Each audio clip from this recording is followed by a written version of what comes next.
So in previous lecture, towards the end of the lecture, we discussed the Moody's diagram, which is basically a graphical presentation of the equations or correlations for the Moody's friction factor. And three different correlations are used to plot these graphs. One of them is for the laminar flow, which is very simple, and this is a log-log graph.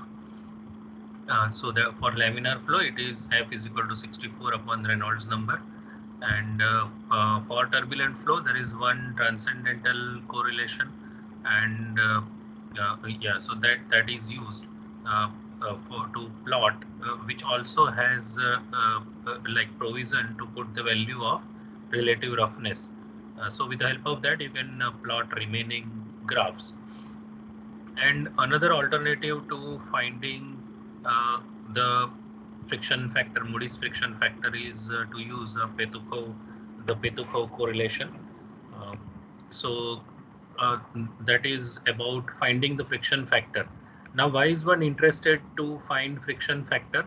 One could be that with the analogy between heat transfer and momentum transfer, one might be able to use the correlation for the friction factor to find the Nusselt number. That is one possibility. The other one is, though our prime focus is on finding the heat transfer coefficient, we can most of the times not neglect the pressure drop occurring in the given, let's say one of the very common application of heat exchange is heat exchanger. What is the pressure drop occurring, let's say through a tube? So that's the next example that we are going to take.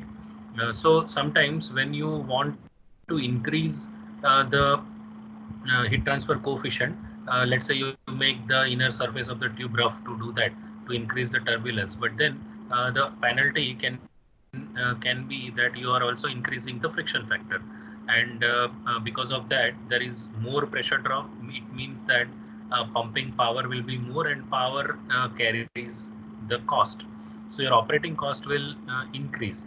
Though you are getting a better heat transfer coefficient, it means in a given surface area you are able to get the more heat transfer rate, but then on the other side you are also spending more on running the pump, or you might have to purchase a bigger size pump, which is costlier. So let us take one such example. Just before that, you should have the relation between delta P and the friction factor, right? And then the next one between delta P and the theoretical power for pumping, right? So based on the previous equation that you have, that is basically the definition of the Moody's friction factor, right? You can write it for dP by dx, take the other terms on the left hand side, and then also take dx on the other side, and then integrate it over some length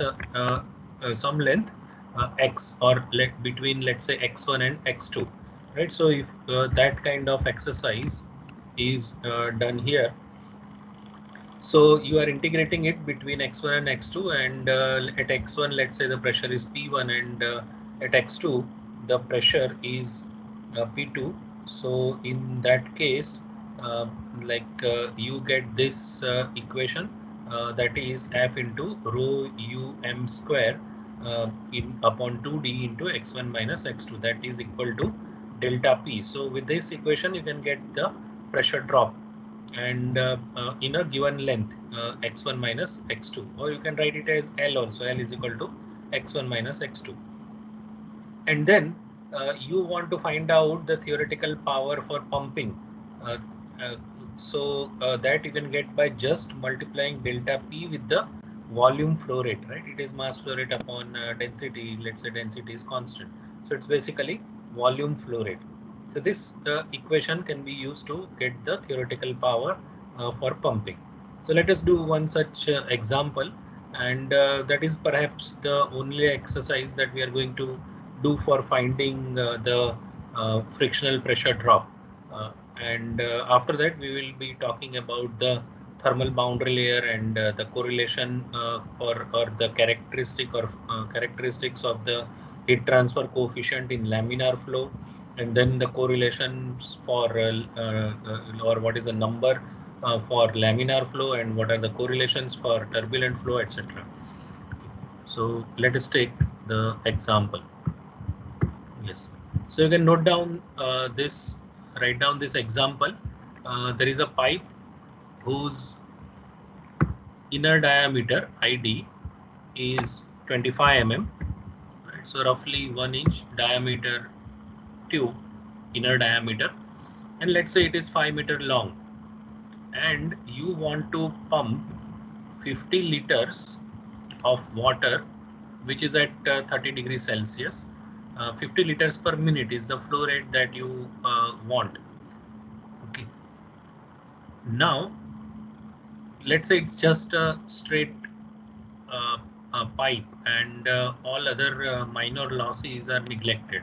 Then what is the theoretical power for pumping? So the only loss is the major loss, that is frictional loss. And you want to calculate what is the theoretical power required for pumping. Okay, so let us try and do this exercise. So though you can see most of the calculations, I expect that you will also do it on your own, so that in case there is some mistake somewhere, you can draw my attention to that. Okay, so the volume flow rate is 50 liters per minute, right? You may convert it into meter cube per second. Okay, 1000 liters is 1 meter cube, and then you divide it by 60 to get it in meter cube per second. So get the volume flow rate in meter cube per second. So that should be equal to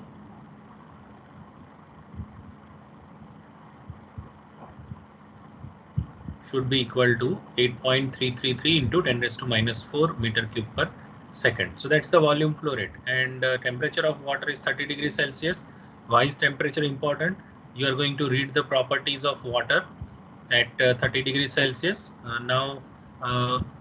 By now you should be able to use the tables for getting the properties. So take the table for water and find the properties at 30 degrees Celsius. Whichever property would be required to get the Reynolds number in particular, and then the length is 5 meters and the diameter is 25 millimeters. Now to get the velocity, because the volume flow rate is available, so to get the velocity, volume flow rate divided by cross sectional area would give you the velocity, right? V into A gives you the volume flow rate. So find the cross sectional area in meter square. It's given in millimeter, 25 millimeter, pi by 4 d square. It's 0.025 mm the diameter. So you convert it into meters, get it in meter square. So you get it 4.909 into 10 raised to minus 4 meter square. So that's the cross sectional area of the tube, and get the density of water, because in Reynolds number you also need the density. So get the density of water at 30 degrees Celsius from the table. So you should get this number close to 990 or 991, right? You don't need to go up to 6 decimal points. Okay, 4 are enough. So 990.6 kg per meter cube is the number that I am getting here, and what you get from the table should be close to this. Okay, now velocity is volume flow rate upon cross sectional area. So 1.698 meter per second is the velocity, right? So volume flow rate you had already found here in meter cube per second divided by cross sectional area, you get the velocity. So this velocity is actually not very high. Earlier examples that we did for air, the velocity was much higher, but in this case the velocity is not very high, but of course the density of the fluid is higher, much higher. Okay. So let's get the Reynolds number. Reynolds number is rho into V into the diameter of the tube. Right now, for internal flow, the characteristic dimension is the diameter. Right, it's not the length of the plate as in case of external flow. So it's rho into now this VW is what you are writing as the mean velocity, right? So if you have the volume flow rate, then just by dividing the cross sectional area, you can get the velocity. So whatever velocity we write, actually we are not going to mention any velocities other than the mean velocity, right? So this is that mean velocity. So it's rho up into d upon the dynamic viscosity of water at 30 degrees Celsius. So for that, again, you will have to refer the tables. So get it from the table, and in the table, if the value is given in micro Pascal second, then you need to convert it into like when it is micro, you multiply it, whatever number you read, you multiply it by 10 raised to minus 6, and after that this is the number that you should get. So it's 7.932 into 10 raised to minus 4 kg per meter second, right, or Newton second per meter square or Pascal second, right? That's the dynamic viscosity that you should get from the table.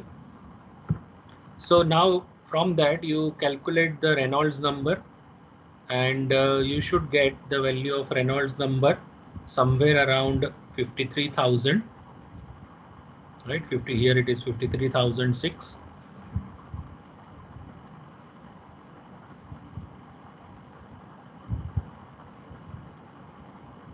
Okay, so those who get the numbers can confirm that you are getting the same number.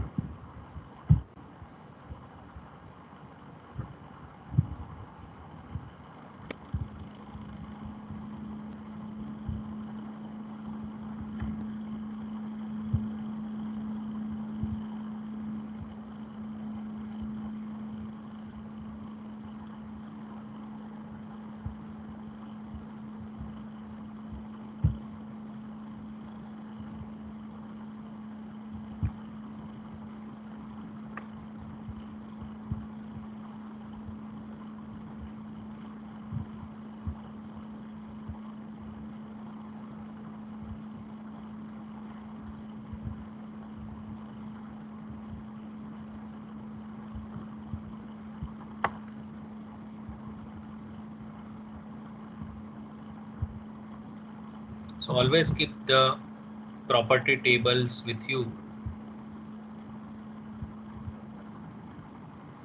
Okay, so I'm not waiting much. I believe this is correct. So Reynolds number is around 53,000, and this is the Petukho correlation. This F that is found here, the Moody's friction factor, is equal to 0.790 natural log of Reynolds number minus 1.64, and the whole thing raised to minus 2. So that's the Petukho correlation, and using the Petukho correlation, the correlations would be given to you. Whichever correlations are to be used would be given to you, so you don't need to remember the correlations.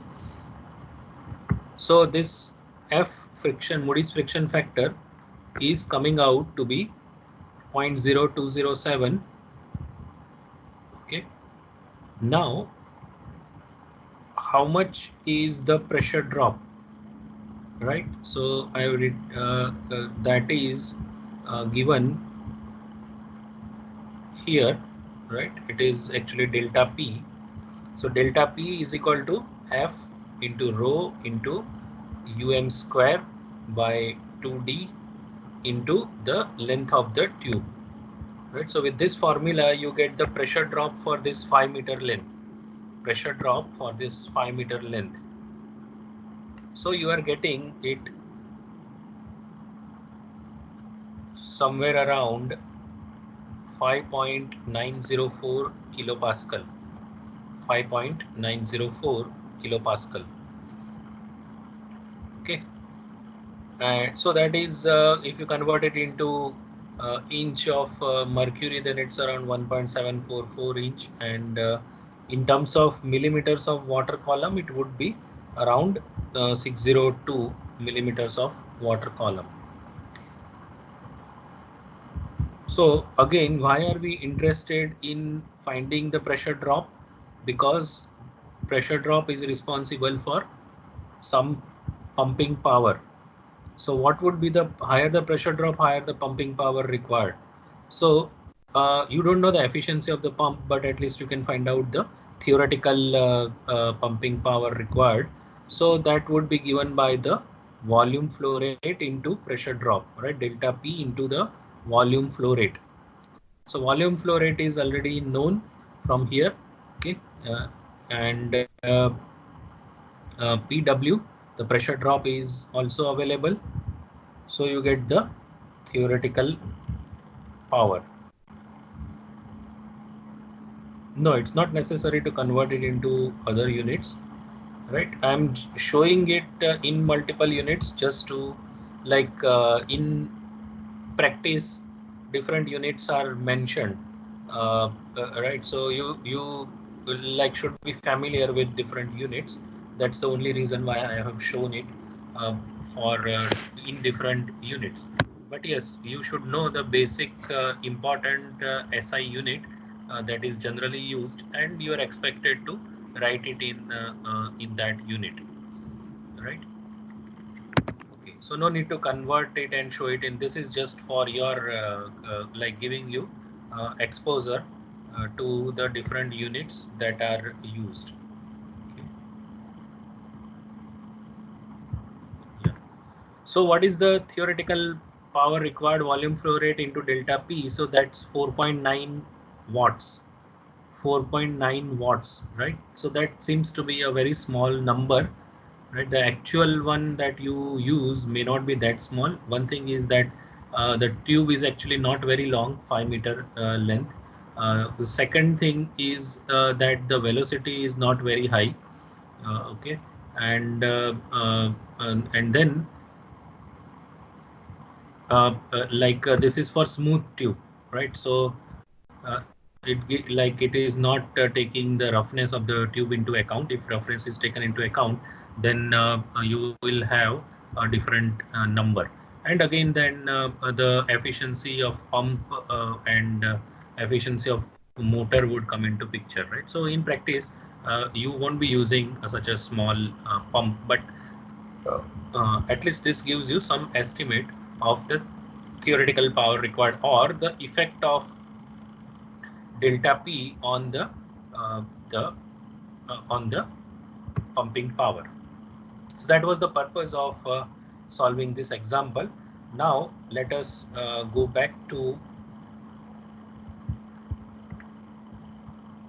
the discussion, and we want now to come back to the discussion related to heat transfer. So we have to talk about the thermal boundary layer. Whatever we discussed was about the momentum boundary layer or velocity boundary layer. The thermal boundary layer grows independent of the momentum boundary layer. So as it is shown here, though no notation is given here, this is actually, you can say, it is T infinity. That is the temperature of the fluid before it enters into this tube. Now, when it enters into this tube, why should the temperature of the fluid change? The temperature of the fluid will change only if the surface temperature of the tube is different from the temperature of the fluid. So if everything is at ambient temperature, let's say near ambient temperature, no heat transfer will occur. There won't be anything like thermal boundary layer or temperature boundary layer. But if the tube is being heated, the surface is at a higher temperature, or it can be the other way, that is the surface is at a temperature lower than the fluid temperature, then there will be uh, like development of thermal boundary layer. So you know what exactly is boundary layer, right? So that wherever there is a significant temperature gradient, you say that you are inside the thermal boundary layer. So as you know, as it is shown here, the surface temperature, this is TS, right? Surface temperature. So that surface temperature, so let us focus on the diagram. So this surface temperature Ts is greater than T R0 as it is written. So R0 x is equal to 0. So the surface temperature is higher than the fluid temperature. That is what they are trying to convey. And let's say the condition is this: Qs double prime, right, is equal to constant, is equal to constant. It is the same number everywhere. Now what is this Qs double prime? I hope you are now getting familiar with the terminologies which is regularly being used. So it is heat flux, right? What do you mean by flux? Per meter square area, what you get is heat flux, right? So the unit is watt per meter square. So this is Qs double prime, and the surface, at the surface, this is the constant heat flux which is generated and which is received by the fluid. Okay, constant heat flux boundary condition is shown. The other thing could be that the surface temperature is constant, right? This is surface temperature. Surface temperature is constant. So as of now, let's assume that it is the constant surface temperature boundary condition. That is, the surface is maintained at a constant temperature, which is Ts, right? This Qs double prime is not constant. Okay. Now this fluid, when it enters into this tube, whose surface is at a higher temperature, what will happen is the fluid, which is the first layer of the fluid, no temperature jump. It means that the first layer of the fluid has to be at a temperature equal to the surface temperature of the tube. But then remaining fluid was at a lower temperature, so there will be a gradient which will be set up. The temperature will be highest at the surface and it will continuously decrease, and then in the middle region up to some length you will find that the heat in a way has not penetrated yet into that region. There the temperature has hardly changed and it is uniform in that part. Okay, so that area is outside the boundary layer. There you can see there is no temperature gradient in that area. The temperature everywhere is same. It is not yet affected by the higher temperature of the surface. This will happen in the initial part of the tube. But then, so as you can see, so there is some area which is outside the thermal boundary layer. This is thermal boundary layer thickness. Some area is outside the thermal boundary layer, but that area will continuously shrink, and finally you will reach a point where everywhere you see the effect of effect of the higher temperature of the surface. So that is, temperature gradient is seen throughout the radius of the tube or diameter of the tube. So when that happens, you say that the flow is thermally fully developed, right? And before that, whatever is the length, you call it thermal entrance region or thermal entry length. So this much length, this XFDT, right? That is thermal entry length. And the region beyond that is called thermally fully developed region. So it is recommended that you write thermally fully developed region, right? So what you find there is that like pressure gradient exists throughout the diameter, and because this is a circular tube, it is symmetric. And as you can see, the length of this temperature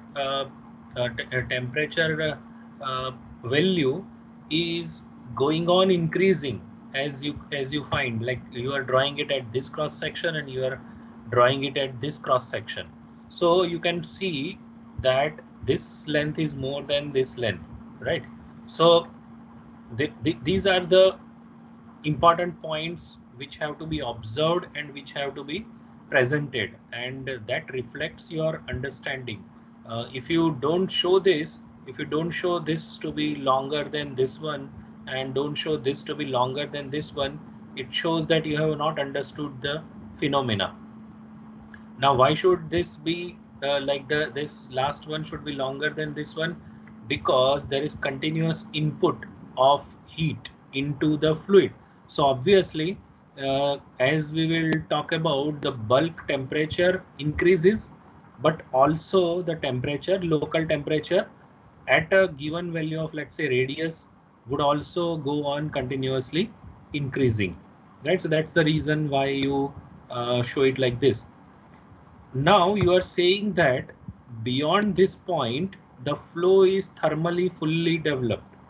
Now there seems to be some dissimilarity between when you say the flow is uh, like fully hydrodynamically fully developed and the flow is thermally fully developed.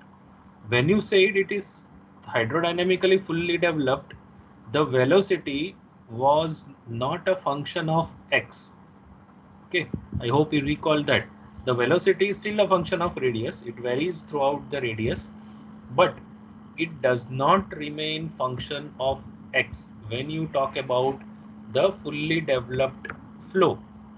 But that is not true in case of thermally fully developed flow. You can, as I just mentioned, that this line is shorter than this line, right? So it is still, the temperature is still a function of, its function of radius for any cross section, but it is also a function of x, right? The temperature is going on increasing because there is more and more heat input taking place.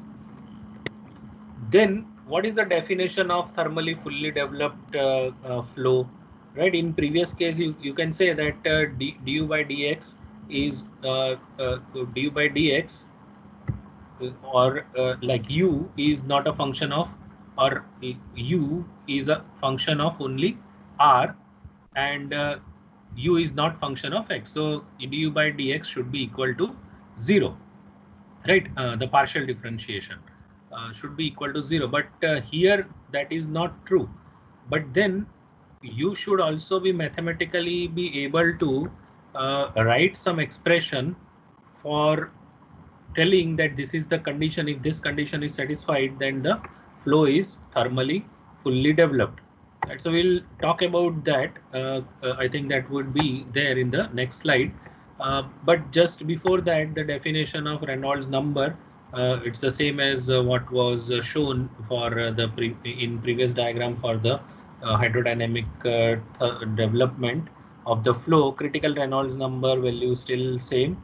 And now, what is the entry length for the now this entry length is different from the hydrodynamic entry length. This is thermal entry length. But the difference is that you have just multiplied the Prandtl number here. This is for laminar flow. So if your Prandtl number is near to 1, then the length of the hydrodynamic entry length and the thermal boundary length, thermal entry length would be nearly same, right? If Prandtl number is near to 1, which is the case for gases and air. But if your Prandtl number is high, then your thermal entry length will be longer, right? And if it is smaller, then thermal entry length would be shorter. But then again, the entry lengths are generally important only for laminar flow, and they are not very important for the turbulent flow, because the x by d at around x by d at around 10, it becomes fully developed, right? So that length is generally insignificant as compared to the complete length of the tube. So this diagram is required to explain the thermal boundary layer development. Now before we talk about the condition to be satisfied to claim that the flow is thermally fully developed, we need to talk about another parameter called the mean temperature. Now the temperature gradient is even at a given cross section, it's continuously varying. So which temperature represents the a single temperature for the whole fluid? So the concept is that it should be a temperature when multiplied with mass flow rate and Cp should provide you the measure of the energy or heat crossing that cross section, right? Energy or heat crossing that cross section. So mCp into T, that gives you the heat or energy crossing a particular cross section. So m dot into Cp into Tm should give you the energy crossing a particular cross section. Now, how can you get that energy? You can also get that energy because like right now you don't know how much is Tm and how to get Tm, etc. So what you can do is m dot is rho into u, okay, into DAC. If you take a like infinitesimal cross section and you need to integrate it over the area AC, and Cp as it is, and temperature. This is the local temperature, which is a function of radius as well as x, right? T as a function of r and x. And if you do this integration, then and equate it with this, you can get Tm. Right now, I can write this what is there in the bracket in a slightly different form. Now this rho and Cp, assuming constant properties, they can come out, and they will actually here also there will be mass flow rate, so rho into the volume flow rate, right? That is also there here, and Cp is also there. So some of the terms will get cancelled, and then inside the bracket, what you have is velocity, which is a function of r. Okay, if it is hydrodynamic fully developed, it is not function of x. Then the temperature, which is function of r as well as x, and this DAC is written as 2 pi r dr. So with that you will get Tm equal to 2 upon, you can do this simple exercise how you get this expression, 2 upon upon 2 upon into rho square, integration from 0 to rho, that is r is equal to 0 to rho u into T into r dr, right? So this is the expression for the mean temperature, right? So if you know the velocity profile and temperature profile, you can write the equation for that, and then you integrate it over the whole radius from 0 to rho, and that should give you Tm. Right? So that's the mathematical expression that defines the mean temperature. Okay. So this is a representative temperature, and so if you calculate energy and if you